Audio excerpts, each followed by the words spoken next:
So tonight, it's the apology. I'm going to explore the apology and explore one idea, and that is, if Socrates was a philosopher, he was a very curious kind of philosopher, in the sense that no one else can be. And therefore, it's going to show the uniqueness of Socrates, both in terms of philosophy and as a religious figure. So that's going to be our goal. Right. Unique,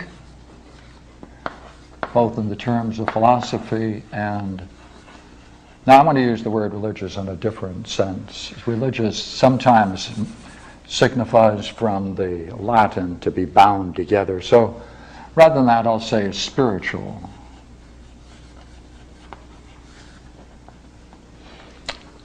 Therefore, he is unique both in presenting himself as a philosopher, and his uniqueness is really rooted in the fact that he has a very interesting, profound spiritual relationship with God, and therefore that marks him as unique, both in terms of philosophy and among other spiritual leaders, both present and the past.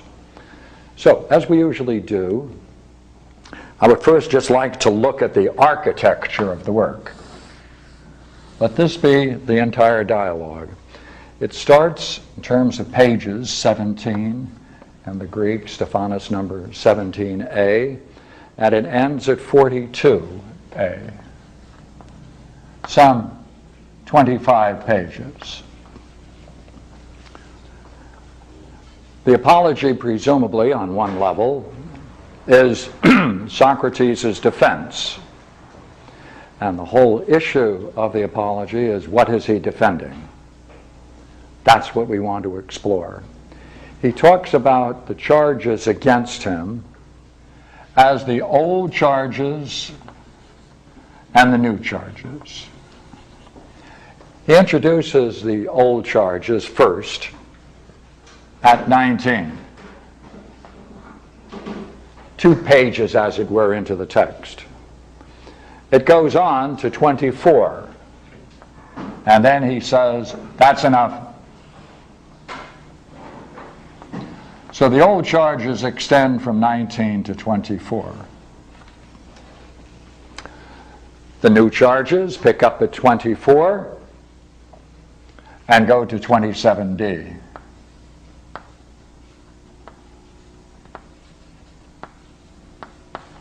And at 27d, he says, that's enough.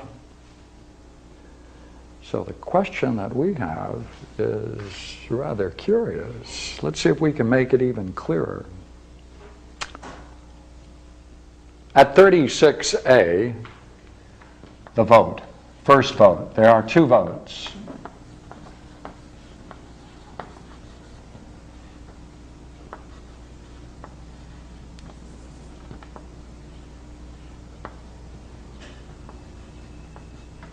And then there's the second vote.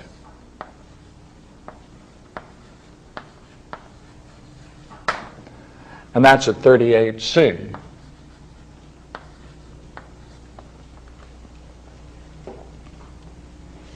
The official charges are what he calls the new. They're the new. So therefore, in terms of the dialogue itself, the formal charges against which he presumably is to defend himself occupy approximately 4 pages, 3 to 4 pages. Those are the official charges. These are the charges written on the affidavit. And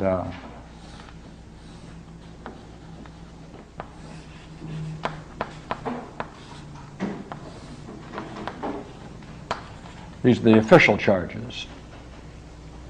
So therefore, they're going to be an interesting point of good heavens. If the official charges constitute the bulk of the work, if that's the official charges, and he's finished with his defense, then what's the whole thing doing? Look here, we have 25 pages. We have 25 pages. He's only occupying 4 for the formal charges. The old are not charges. He calls these the old prejudices that he wants to answer.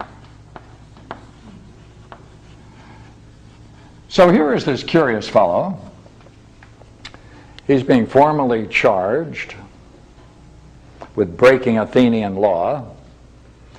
And according to Athenian law, at the bottom of the charges, you have to state what you think is the sentence. Therefore, when Socrates received the affidavit, he knew that the sentence proposed by those who accused him was death.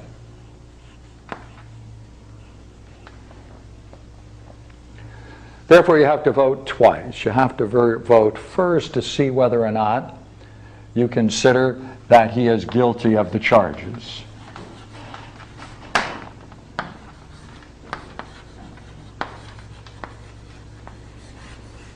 Now there are 501 people in the jury.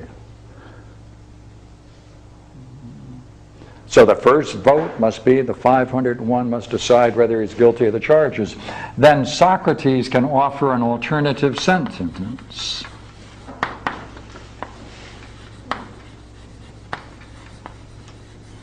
Then it goes back to the jury, and they have to decide between Socrates' alternative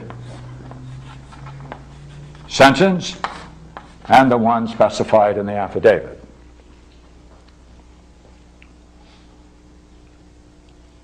Well, right on the surface of it, it's rather curious, isn't it? That here we have a work called the Apology, and he only takes 4 pages on the whole thing. That's all he pays attention to. He announces the charges. 4 pages later, he says, that's enough. I've had enough of this. And he sets it aside, and he's now going to engage in a new and entirely different subject. And the real defense, therefore, that he's making is a defense against prejudices. That's his defense, and we have to know, good heavens, what is he talking about? What is he talking about, these prejudices? What kind, and why is he spending this amount of energy when he should be preparing himself against the formal charges, the affidavit? And instead he wants to deal with these charges, which he calls the old accusers. He said, they've been accusing me of something for years and years and years. He said, they've got you when you were young. As children, they've been pumping these things into you. He said, I must deal with them first. And therefore, what he does is quite remarkable and interesting. He makes believe that these old accusers have prepared a document, and therefore he reads off a make-believe set of charges.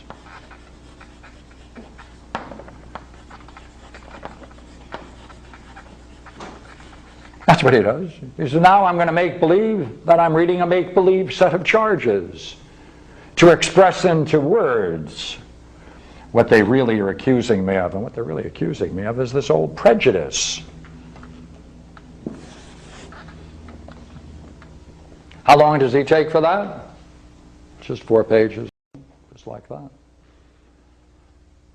Then he picks up the affidavit and he says, and now I'm going to treat the affidavit as if it is merely another set of accusers.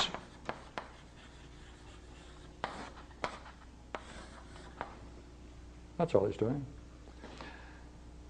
So the old accusations against Socrates, based upon an old prejudice, he pulls them together and makes believe that's the affidavit he's going to defend himself again, and that he spends this much time on it. 4 pages. So that's enough. Then he picks up the actual affidavit with the charges, and he says, you know what I'm going to do now? I'm going to deal with them as if they were merely another set of accusers. 4 pages, it's all over. So our question is going to be, good heavens, now look here. What's going on in the bulk of the dialogue.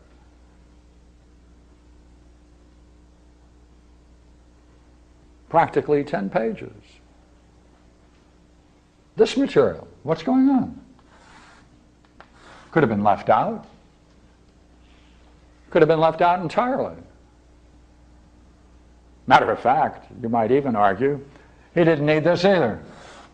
He could have just simply rolled out the written affidavit and defended himself and have 4-page dialogue, and that'd be the end of it. But let's give him the fact that he is now trying to answer his accusers who are charging him against an old prejudice of theirs. And so we have the old accusations, and then the affidavit, which he treats as another set of accusers. And let's just dispense with that in the way in which he does so well. So the first thing he does is read off that great set of charges, make-believe charges. And I'll read that for you at 19. But I must tell you first now, Socrates is very careful to address the jury, and you're going to be in the jury box tonight, and he's going to ask you to do this. Please pay careful attention. Observe and pay attention as to whether what I say is just or not. So you're in the jury box, and you have to decide whether what he's doing is just or not, because it is peculiar. All right, now the first set of false accusations brought against him, he says, there's a certain Socrates, a wise man, a ponderer over things in the air, and one who has investigated the things beneath the earth, and who has made the weaker argument the stronger. He said, these are the people who are my dangerous enemies, because they caught you when you were young, and they spoke to you and convinced you at a very early age. And there was no defense, he says. There was no defense against these early accusations against me. It's not even possible to know their names. They're all shadows.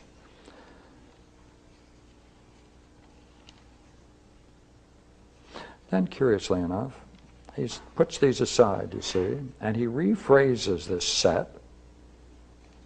And this is then, we can really call this 2A, right? First set, and then the subsidiary second set. He says, well, he said, I'll tell you what, he said, I must make a defense against these. He said, what should I do? He said, I should take up from the beginning the question of the accusation of this false prejudice directed against me. And therefore he said, how am I going to do that? I must explain, he said, what aroused the prejudice in these men. And therefore, he said, I tell you what I must do. He said, I must read their sworn statement as if it were the plaintiffs.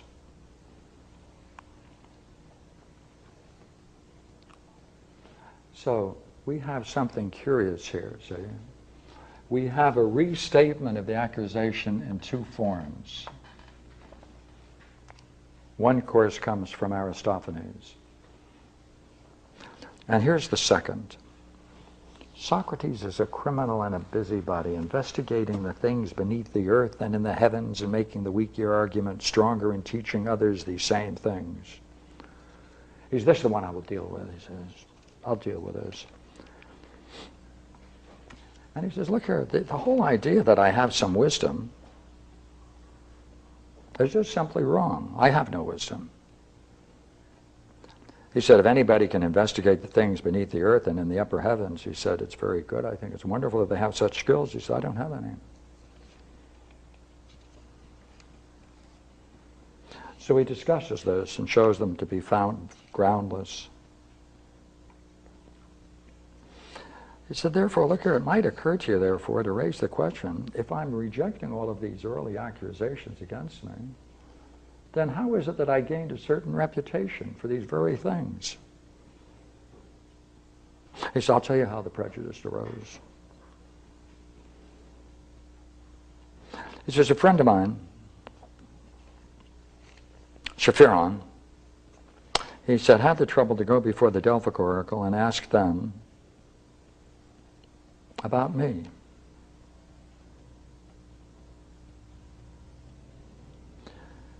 So he went before the Delphic oracle, and he was so bold as to ask the Delphic oracle the question.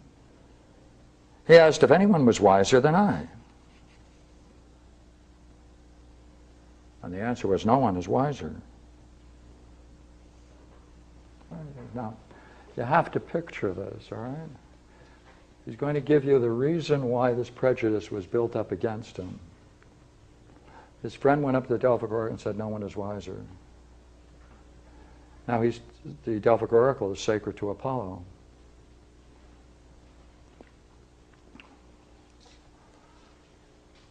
No one is wiser.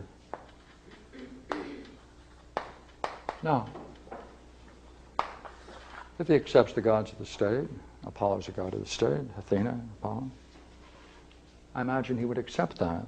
But he says, after hearing this, he said, you know what, I decided to do something. He said, I decided that I should prove the utterance wrong. This is 21c. He said, I couldn't believe it. I was wise. He said, so I decided to prove the utterance wrong. And that is, I would show the oracle that it is not true. And so I went around examining and examining. So I went around to various groups of people. First the politicians, public officials, then the poets, then the workers, and he tried to demonstrate that the oracle was wrong, that they were wiser than he. And he says, no, each one of those cases I discovered that it's not true, that none of those people were wiser than I am. He said, but therefore I came to a very interesting conclusion about this strange kind of wisdom.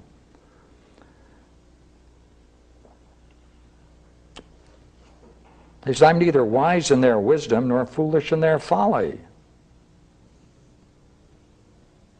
He said, I know what the Delphic oracle meant then. What he really meant was that human wisdom is of little or no value.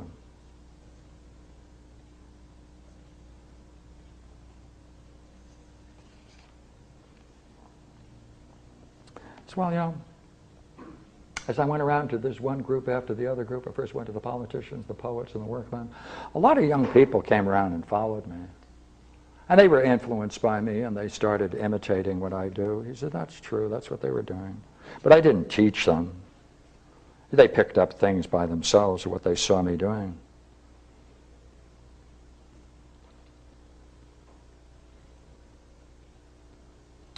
So therefore they think I'm corrupting the youth.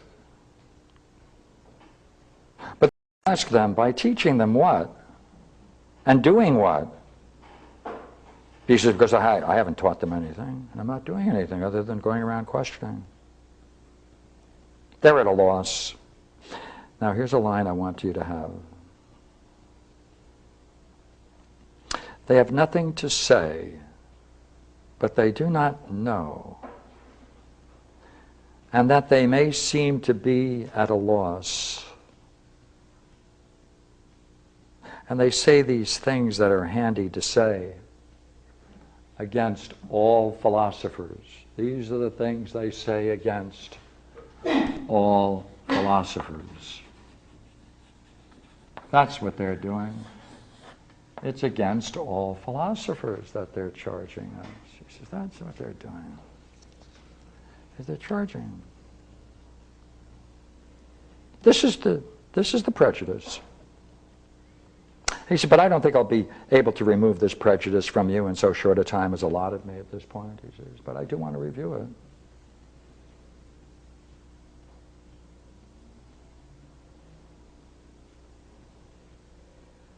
And yet I know pretty well that I'm making myself hated by just this conduct that I have, which is also a proof that I'm speaking the truth.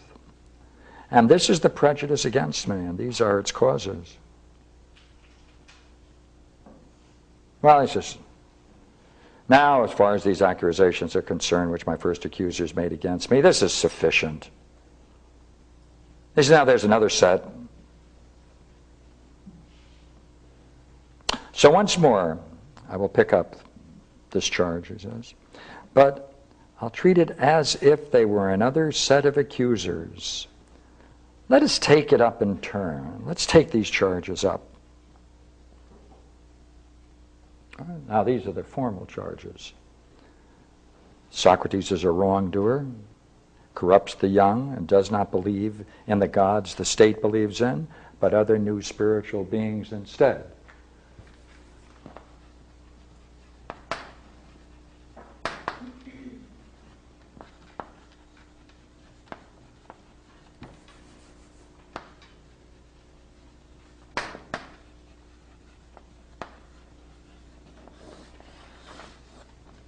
Socrates doesn't believe in the gods in the state, but he believes in other new spiritual beings instead. I'm a wrongdoer, he says. That's it, he is. Corrupts the youth, doesn't believe in the gods the state believes in, but in other new spiritual beings instead. He said, this is what I really must deal with. I'm going to deal with these. Criminal, wrongdoer, corrupt the youth, I don't believe in the gods the state believes in, but in other new spiritual beings instead. Of course, he already gave evidence, didn't he, that many of the young people do follow him around and imitate him, and in that sense he's corrupting them. By the way, does he show that he believes in the gods of the state when he's trying to disprove the Delphic oracle? He did say he was going to disprove the Delphic oracle. That was his goal, to go around to disprove it. Well, that's an interesting charge. Because if Socrates does believe in new spiritual beings instead, then of course he broke the law.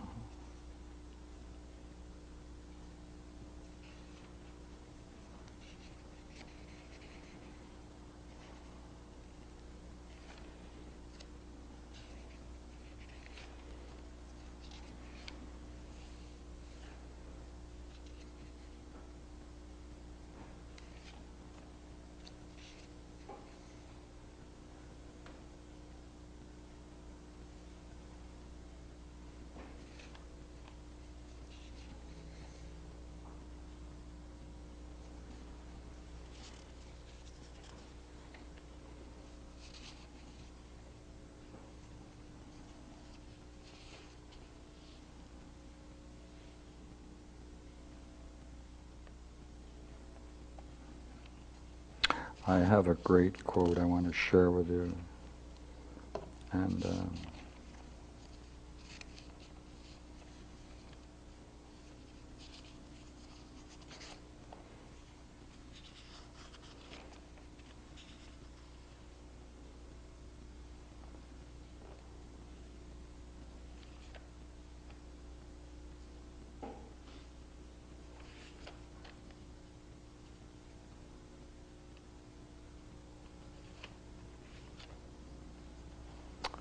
I'm at 31D.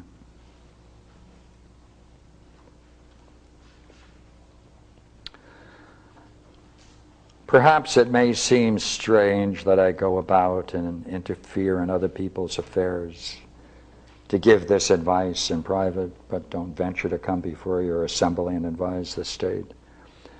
The reason for this, as you have heard me say it many times in many places, is that something divine and spiritual comes to me. The very thing which Miletus ridiculed his indictment and put in the affidavit. His affidavit. I have had this from my childhood. It's a sort of voice that comes to me. And when it comes, it always holds me back from what I'm thinking or of doing, but never urges me forward. It's this which opposes my engaging in politics. Now, he's reminding the jury, just like I'm reminding you, that in this affidavit drawn up by Miletus, this very charge is there. And in this quote, he's even reminding you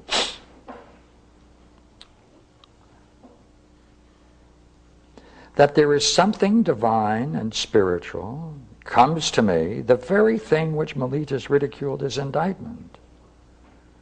And then he does account for the fact, he does say he believes in it. Well, would you not agree? He's giving evidence against himself. He's giving evidence here against himself. He's giving evidence that he is not believing in the Delphic oracle. Matter of fact, he's going to try to disprove it. He indicates, yes, that many people do follow him around and imitate him. In that sense, he is corrupting the youth, but not corrupting them in his sense, only in their sense. So now look here. If this is true, and we have evidence that he doesn't believe in the Delphic oracle, nor does he cite in his defense any reference to any of the Greek gods, and therefore, if he agrees that it can be said that people are corrupted being in his company by their reasoning, then all the way down the line, he's giving evidence that he's guilty. Formally guilty of the charges.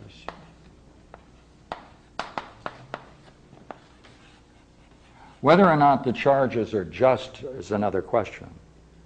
But if this is their law, he's giving evidence, is he not, that he did break the law. He's giving arguments to show that he's guilty.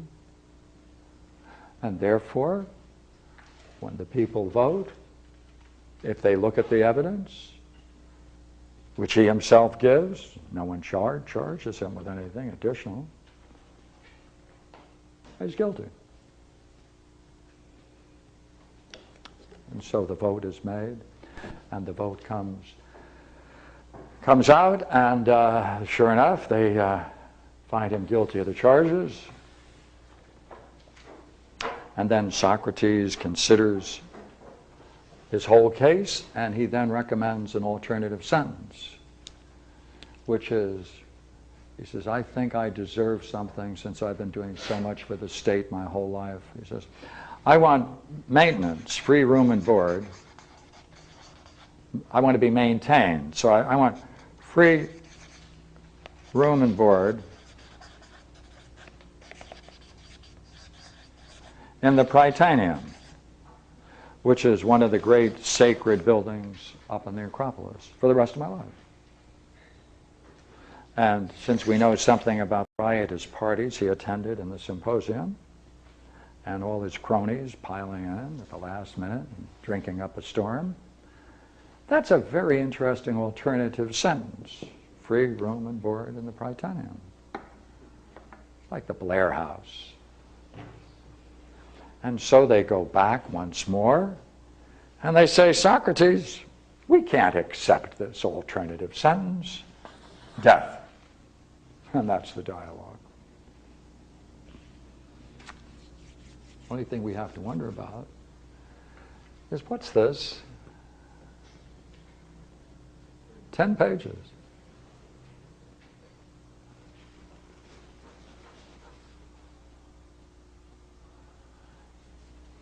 You see, it's half of the dialogue. Look here, 17 to 27, 27 to 27, 36, right? There we go. Or just a little bit short of it if we pick it up at 19. So what's this middle section doing?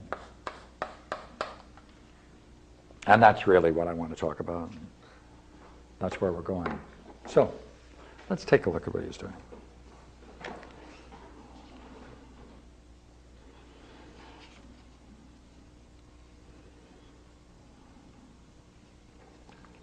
Now I'd like to present, therefore,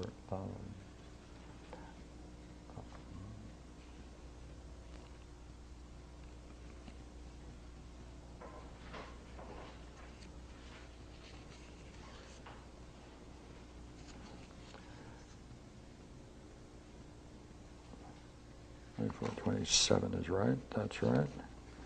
I want to make sure I'm using a different text than I usually use. I have to find it.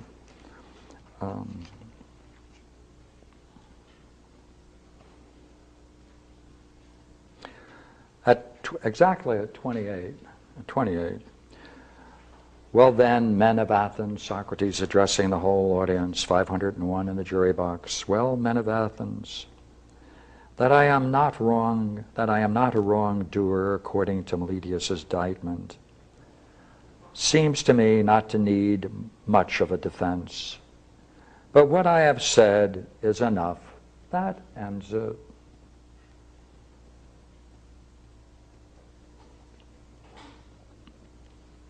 That's all.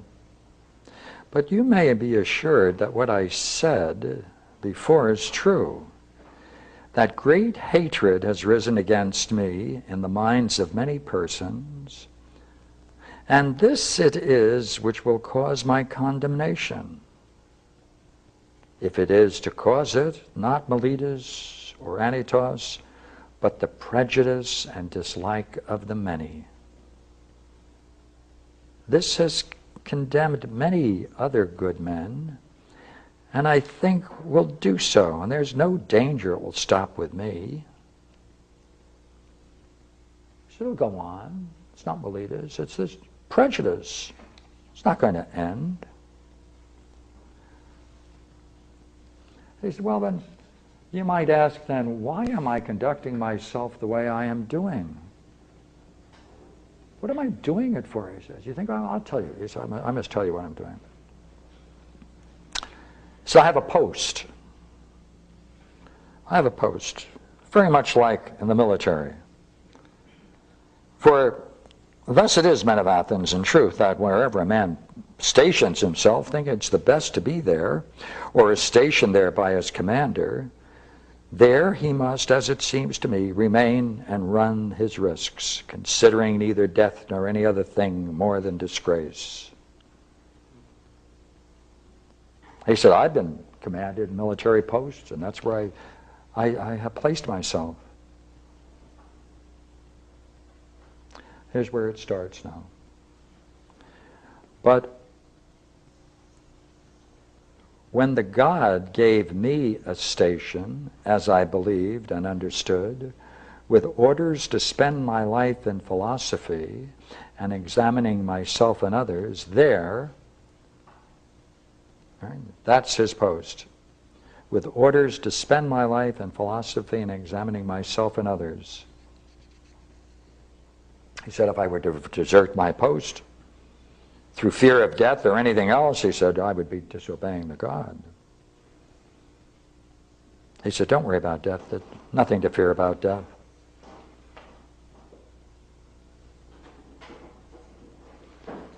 So he thinks he has been assigned this post by God.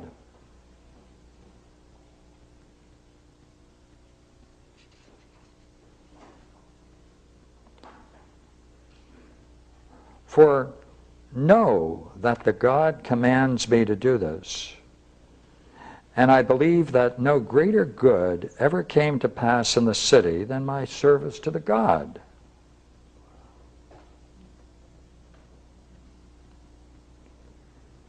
He said, I just go around and tell you to take care of your souls. That's my job. He said, no better thing has happened in Athens. Now I'm going to say some things to you at which you might, perhaps cry out. But do not do so by any means. For I know if you kill me, I being such a man as I am, you will not injure me as much as yourselves. For neither Meletus nor Anytos could injure me. That would be impossible. For I believe it is not God's will that a better man should be injured by a worse. And so, men of Athens, I am now making my defense not for my own sake, as one might imagine, but far more for yours, that you may not, by condemning me, err in your treatment of the gift God gave you. He sees himself as a gift of God. He said, if you put me to death, he said, you won't easily find another.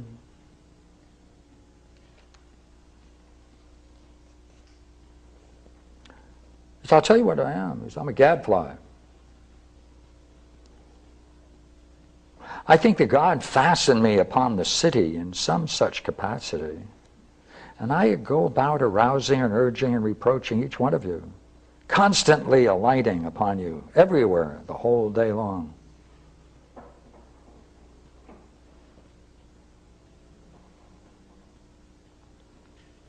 Oh yes, he says, perhaps you might be angry like people awakened from a nap, and might slap me, as Anytos advises, and easily kill me. Then you'd pass the rest of your lives in a slumber, unless God, in his care for you, should send someone else to sting you. And that I am, as I say, a kind of gift from the gods, you might understand from this.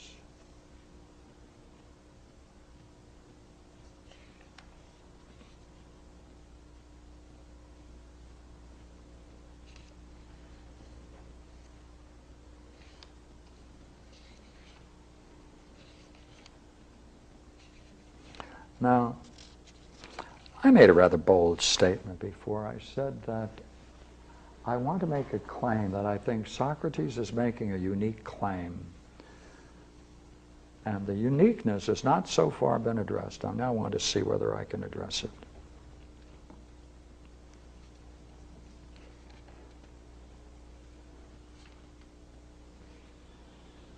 And why then do people love to spend much of their time with me? You've heard the reason, men of Athens. For I told you the whole truth. It's because they like to listen when those are examined who think they are wise and are not so, for it is amusing. But, as I believe, I have been commanded to do this by the God. Now watch the statement, very interesting statement. Through oracles and dreams, and in every way in which any man has ever been commanded by divine power to say anything whatsoever. Right? Back to the end. I've been commanded to do this by the God, through oracles and dreams, and in every way in which any man has ever been commanded by divine power to do anything whatsoever. That's a rather bold statement. He's making a claim that he is unique. There's the uniqueness from Socrates. Socrates, hey, there it is.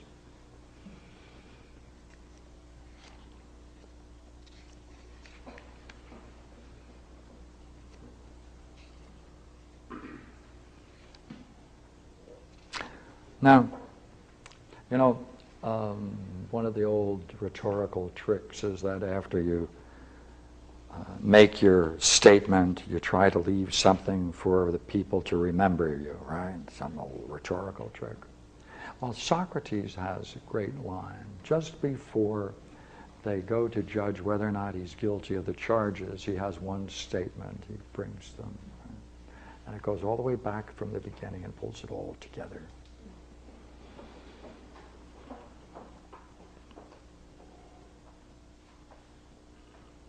This is the last sentence before the vote. So I'll read you the sentence before it and include the last sentence because it's the background. Do not therefore, men of Athens, demand of me that I act before you in a way which I consider neither honorable nor right nor pious, especially when impiety is the very thing for which Miletus here has brought me to trial. For it's plain that by persuasion and supplication I forced you to break your oaths. I should teach you to disbelieve in the existence of the gods, and in making my defense should accuse myself of not believing in them. All right, here it is. But that's far from the truth. For I do believe in them, the gods. For I do believe in them, men of Athens, more than any of my accusers. And I entrust my case to you and to God to decide.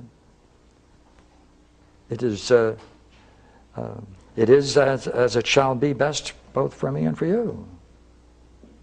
For I do believe in them, right? I do believe in the gods, men of Athens, more than any of my accusers, and I'll entrust my case to you and to God to decide. You see, he's being charged with whether or not he believes, whether he does, the charge is whether Socrates does not believe in the gods of the state. And here's the last line: I do believe in them, men of Athens, more than any of my accusers. I do believe in them more than anyone. All he had to do was mention Athena, Apollo, the gods. He doesn't take time out to enumerate any of them. But I do believe them in the sense that none of my other accusers do. Let me give you another translation, and you'll see the fun in this quote.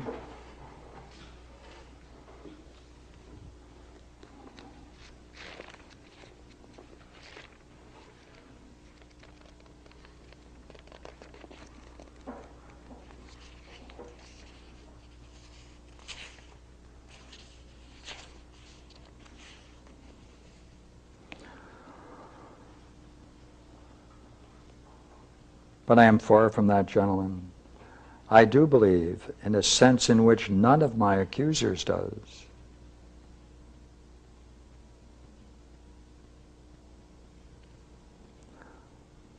I do believe in a sense in which none of my accusers does. I do believe in a sense that none of my accusers does. Then he believes in the gods in a totally different way than and different from any of the senses in which his accusers believe in God. And they want to know whether or not he does in fact believe in other new spiritual beings instead. And he's already admitted that. So they judge him guilty. So I have selected a whole bunch of quotes that in this section deals with Socrates' relationship to himself and to God. He sees that he has been assigned a post. He sees, therefore, in that post not only individual men, but that he has a duty to Athens.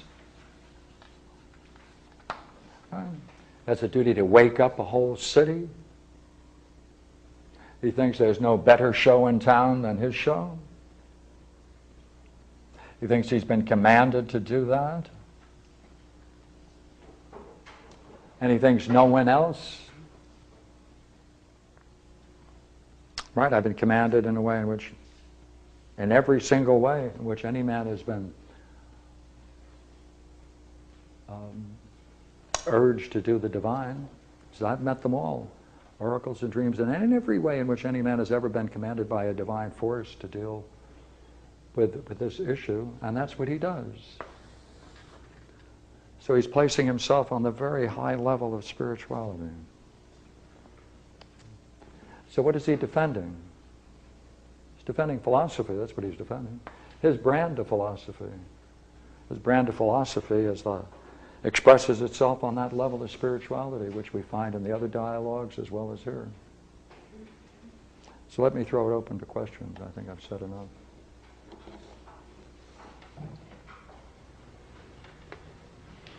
Does it mean that if he believes in a different way than the Milesius, that he's actually believing in different gods?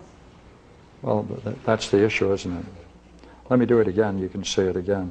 If you go in one translation, it will go in one direction much more than in the other.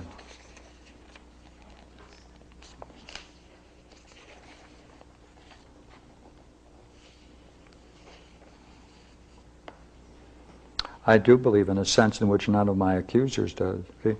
I do believe that would be in the gods. Right? In a sense in which none of my accusers does. Therefore, he does believe in them, but in a sense totally different than the way in which his accusers believe in God. Wait, just let me give the contrast. For I do believe in them, men of Athens, more than any of my accusers. More than, in a different sense than. But in either case, he's blanketing, whichever one you want, right? He's blanketing the case that he does believe in the gods. But he also sees he's introduced others as well. He what? He's introduced others, like his daimon. Yeah, that's right. Yeah.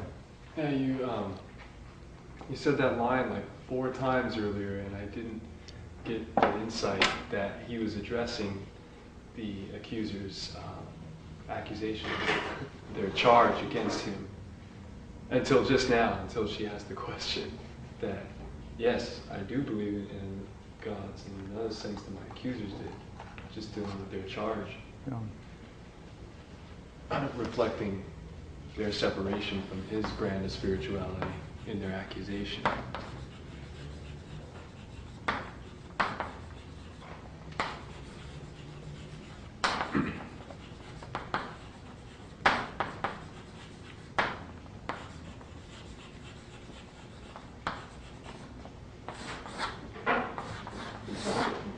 That Socrates does not believe in the gods that the state believes in. And the last line, whichever one you want, is, yes, I do believe in the gods of the state. By the way, I believe them in a sense in which none of you do. And that's the sentence they're now going to carry with them. Now, can you conclude from that that, yes, he does believe in the gods that the state believes in? Does this imply in any way that there is a way in which you believe in the gods of the state? And he's saying, by the way, I believe in the gods. In what sense does he believe in them? It's not specified, it's not stated. He does agree that he's vertical. Oh, yes. It's yeah. Either more or other way. Either way, he doesn't believe in the orthodoxy. Well, that's the way it reads, doesn't it? That's the way it reads. And in all of the time that he's invoking the God in this whole section, and I think I read 6 or 7 of them, in no way does it look like it's one of the gods that the state believes in.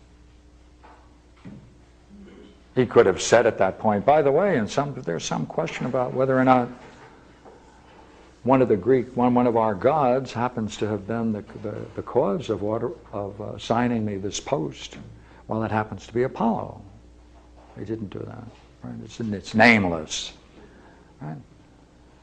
But the gods that the state believes in, he could have taken the opportunity at that time and said, well, actually, it's Artemis. I think it's Artemis that commanded me because she has that kind of duty. Or it could be Athena.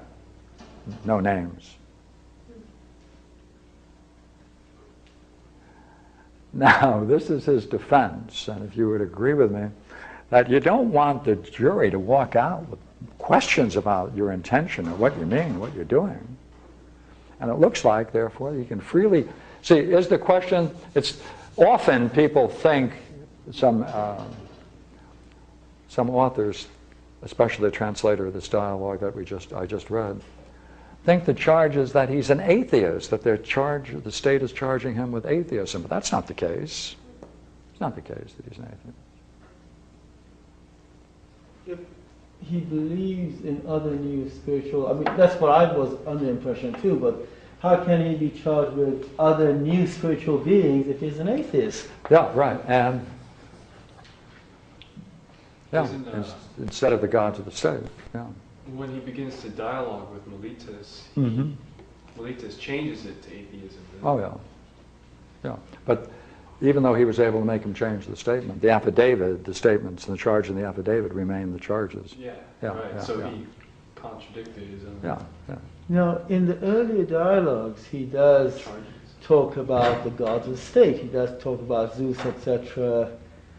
And the earlier part of the No, Apologies? in other dialogues. Oh, yes, he yes, does yes, use, yes, so yes. he has, Yeah. again, but he's doing it in a different way. So it's not a question of their names, rather a question of, is it orthodoxy or heterodoxy? Certainly unorthodox. Right. I mean, that's Certainly the whole unorthodox. accusation. Yeah, That's yeah, what, yeah. you know, he's... Yeah, and he's turning the whole trial. The trial is these formal charges. He's turning it against them and saying, look, I want to take this last dialogue that I'm going to have. He dialogues with the whole city, 501 people. And he wants to now defend philosophy against the accusers. That the accusers have prejudice against philosophy. So he's turning the entire court scene into a defense of philosophy. That's what he's doing in the first set of charges. That's what he's doing here, justifying it here. So he turns the whole case upside down. So the last major public dialogue that he has, he argues with the state. And that's a nice thing to do. If you have the opportunity to dialogue with the whole state, 501 people in the jury. Mm-hmm. I'm puzzled about something. He's being guided by dreams, oracles, in any way man has been commanded by God. And he follows through with that. Is there any other indication of how that's different? Is that different than what the state would believe in terms of relating to the gods? Or Pardon me, I don't understand your question. Is that in any way different than the way in which the state would believe in gods? Mm-hmm. Yes, yes. does he give an indication of how the Pardon me, let me make sure I have it. Are you asking whether or not a contemporary Greek at the time of Plato, at the time of this statement, would look at that as evidence of the way in which they believed in the gods, their own gods? Yes. Well, there are two things with that. One is we have to judge just in terms of the dialogue itself. And even if he were to make that statement, he didn't take the opportunity at that time to mention that, by the way, one of the gods that has been directing me to do this my whole life, the game of philosophy, by the way, happens to be Athena. He didn't name it. He could have named it, chose not to. Let me give it back. I've been commanded to do this by the God, through oracles and dreams, in every way in which any man has ever been commanded by divine power to do anything whatsoever. At that time he could have said, you know, I've been commanded to do this by Apollo, the oracles, or... It sounds like a very monotheistic statement to say, too, by the God, you know, I mean, within the polytheistic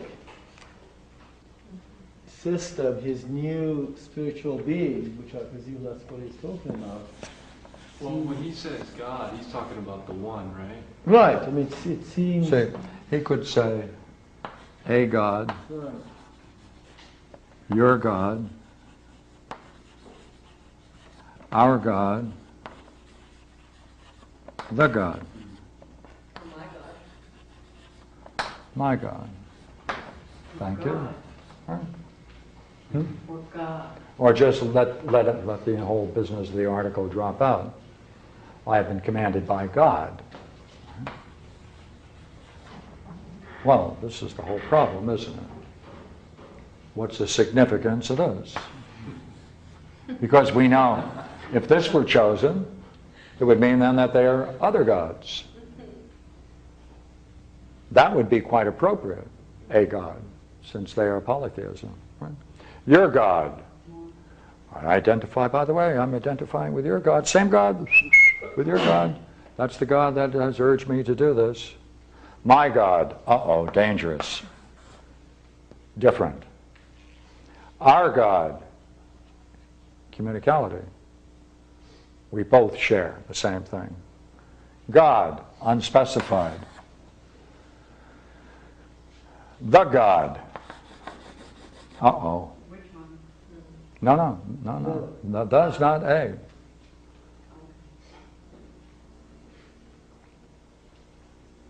That's what's so annoying about it. I mean, his ego is what, I mean, I would be really annoyed if somebody was sitting there saying that to me, you know? Yeah. I mean, he's putting himself on such a pedestal. Oh, that's right. That's right. I'd be stoked. Pardon me. That's right. That's right. I mean, this man is making the most astonishing claim. Yeah. And we can say it's egoistic, or we can say it's simple and But straight, that's depending after upon how you read it. He Yeah. tried to prove Delphi wrong. And, I mean, to me, that his proof of Delphi isn't necessarily disbelief in Apollo. It is a reductio ad absurdum. goes, he does it rather than blind faith, just saying, okay, they say you're the wisest person. I mean, it'd be pretty stupid to accept that without any proof. So he goes and says, okay, let's assume that Delphi is wrong. Yes. I would meet somebody wiser. And so he is, in a certain way, by this time saying the God is not his personal egotism, it is modesty of the wisest person, if that makes sense. See, isn't that interesting? Because Shaphiron goes to the Delphic Oracle and says, "Is anyone wiser than Socrates?" And the Delphic Oracle comes out, "No one is wiser." Socrates then says, "Well, this can't be. I will disprove the oracle." That's his language, right? I sought to disprove it. And if we're all in a Greek world, and Apollo is sacred Apollo, and there's the Delphic Oracle, and you're just hearing, what did he say? He's going to disprove, and he goes around to disprove it. And then when he can't, right, because it turns out that he does disprove it. But he changes it by saying, oh, he says, I must restate what the Delphic Oracle meant. Well, whether the Delphic Oracle meant that or not, it certainly wasn't what the Delphic Oracle said. That is, that no one is wiser. Socrates said, well, I think I know what the Delphic Oracle meant. What he really meant to say is that no man is wise and the gods alone are wise. That's a great statement, but was that the original statement? No. What impact did this have then? Well, pardon me? What impact did this have on the state shortly thereafter, maybe in a little longer term, if it carried? From some people who read history, I have been told that this kind of affidavit was never again written. This ended these kinds of affidavit. But I don't know whether that's true, You mean Historians say that after this kind of affidavit written by Miletus and Anytos, no further charge like this was ever filed against a person. Whether that's true or not, I don't know. Did they seem regretful after they issued the death sentence? There's the dialogue that follows this. There are two dialogues that follow this that pick up that theme. One is the Credo, and the other is the Phaedo. And in the Credo, time has passed, and therefore there's time for reflection in the state. And Credo, quite wealthy and old friend of Socrates, comes to the jail and says, look, we have everything paid. The jailer has been paid. Everybody has been paid off. Everyone has had a kind of second thought. You can just walk out that gate right now, leave your cell. There's a boat in the harbor. Say goodbye to all your friends. Get on board, and you're free. So yes, there is a sense from the Credo that there was a second thought about it, and perhaps they judge rashly. Yeah. At least that's one way to measure it. Ironically, I was wondering, if you say that he's no one is wiser, and that comes from the Delphic Oracle, and he actually ended up believing in the state, which would be believing in that Delphic Oracle. He ended up believing in the Delphic I Oracle? said if he did, Oh. then he would be believing, I take it, in what the state believe in. Yeah. Which means that there is no one wiser than himself. If he believed it, that would be one of the consequences. Which, Thank goodness he didn't. no, I just wondered, Yeah. I just thought it was ironic, funny, because they're the ones that are claiming that because he doesn't. Because he does. Well, he doesn't believe in the gods of the state. And Well, I don't think there's evidence that he does not believe in the gods of the state. I think there's sufficient evidence that there were many opportunities for him to declare that he did believe in one of the gods of the state and chose not to, even in his own defense.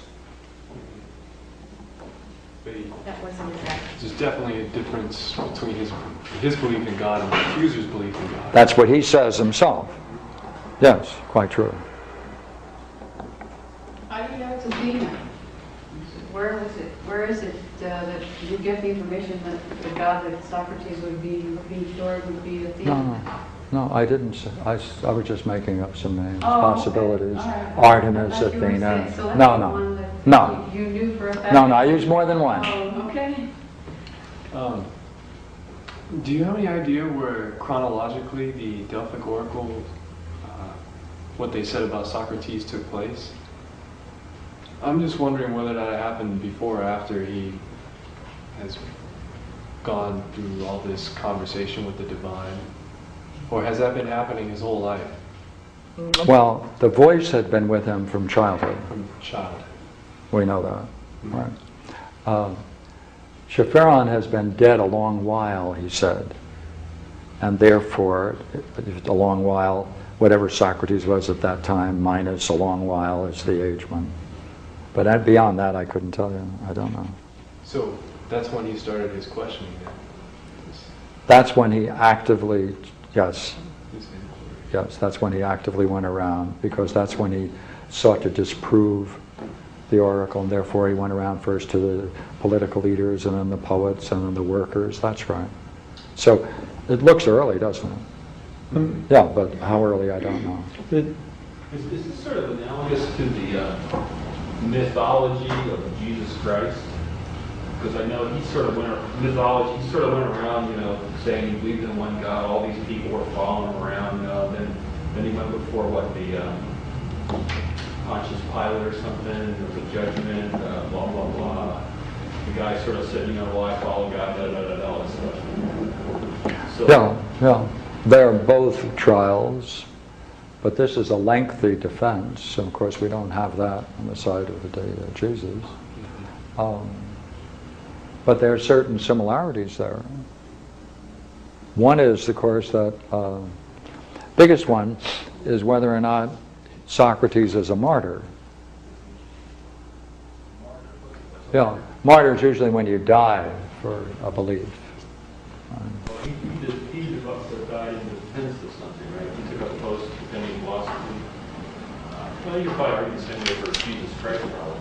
Well, it'd be interesting, you see, to take a look at the last words of Jesus and the last words of Plato, of Socrates in the Phaedo. The last words of Socrates in the Phaedo are, he pulls down the blanket that was covering his face just as the poison is creeping up, and he says, Crito, he calls his friend Crito, and he says, we owe a cock to Asclepius, make sure it's paid. Make sure it's paid. Yeah. And Jesus, of course, the last words is, my God, why hast thou abandoned me, right? Forsaken me. Mm-hmm. So they're, according in that to respect, they're which different. myth? Pardon? According to which myth? Because there's multiple versions of the Of the, death, Jesus' death oh scene. yes, So of course. there is other Yeah, ones that's which right. don't Yeah, that was in have one. that ending. Yeah, that's true. I mean, That's What right. is it? That's What's the right. other ending? isn't it? It's over. Isn't that? I can't remember which gospel That's in one. Yeah. has that. I mean, Yeah. that's the one which I like. I mean, and it's basically the And same. Mark doesn't have anything at that Right, point. but it's Yeah. the same idea of Yeah. the cock. Yeah. I mean, Yeah, it's but over. that one that you mentioned, why hast thou forsaken me, that made me think about how Socrates talks about death in the Phaedo, and he says, if one has been practicing death their whole life, why should they fear when it finally Mm-hmm. comes around? And right before he dies, or Jesus dies, he says, why hast thou forsaken But me? wait a second. You're taking like out that's of a little context. bit You're taking out of fearful or context. something, No, right? no, no. I don't want to die. No, if you go back to the psalm that he's quoting, or the mythographer is quoting, that psalm ends up quite happily, if I remember rightly. So, in fact, I don't know. What can you do with that quote? Why the hast quote, thou no, forsaken the me? quote is from a psalm. So, whoever wrote that is, you have to take it back into context. I can't remember which psalm. I'll find out next week. It's not in the gospel. No, I'm saying, my God, No, my it's God, why Psalms. hast thou forsaken me, is a quote back to a certain psalm. So you have to look at that psalm because that's just a reference. That's a quick way, and at the end of that psalm, as far as I know, is happy. So it is not a cry of, when we look at it out of context, we look at it as a cry of despair, but when we actually look at the end of that psalm, we see that no, it's a cry of victory. Well, I'd like Yeah, to see how that pans out. that's one way. That's one way of dealing with it. Put it in the context of the Psalms. In the Phaedo, however, it would be. See, the only time you offer up a cock is when to Asclepius is when there's been a cure. So therefore, the last act of Socrates, or the last words he's making, is that, hey, Crito, there must have been some cure going on here, and if so, we owe a cock to Asclepius. We, oh, by the way, not I, we, and that's one of the interesting features about the Phaedo's conclusion. Why did he get Crito, and why does he include the word we? Yeah. Pardon? This sentence of victory. A victory, a cure, that's right. Or That's right a victory. Before he's about to Yeah, die, yeah. he says there's a Pardon? cure going on. Pardon? Right before he's about to die, Yes. he says there's a Yes, those are the last words. But couldn't Just makes me think of what the purification process talked about in that dialogue. Like, if Yes. he's about to take the trip upwards out of his body, Yeah. then he's letting go of the final attachments, if there are any, Yeah, yeah, you're quite right. curing himself. Then it would be Not the better if it flesh. were. It would be better if it were. I owe a cock to Asclepius. Please make sure it's paid. That's why it's interesting. It's However- we. It's we, not I. if his ego has disappeared and got into the union with Yeah. it, whatever it is, the one, then surely it is we because he realizes there's his, Mm-hmm. the one. Like we're all together in this one. Yeah, I don't think he got over his ego. Well, of course, that's the issue. You know, is the man just blatantly a superego or inflated ego? And I imagine one could say that about all religious leaders. They all have an inflated ego. The question is whether or not it's hot air or not. Of course they're inflated. Some rise to 8 and 9 feet. Going back, Right, yeah. I didn't see it until later, but going back to the idea that if the Delphic Oracle is something of the state, is that I'm surprised that Meletus and those people didn't go along with the fact that if Socrates is, there's no one wiser, then what he is in fact doing would be that which would be representing what the Delphic Oracle was following. Yeah, if he didn't say that he's going to try to disprove it.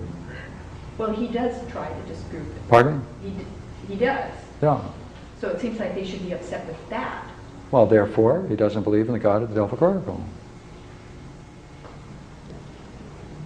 Usually, belief usually means that you agree with the pronouncement, you go along with it, not that you try to disprove it.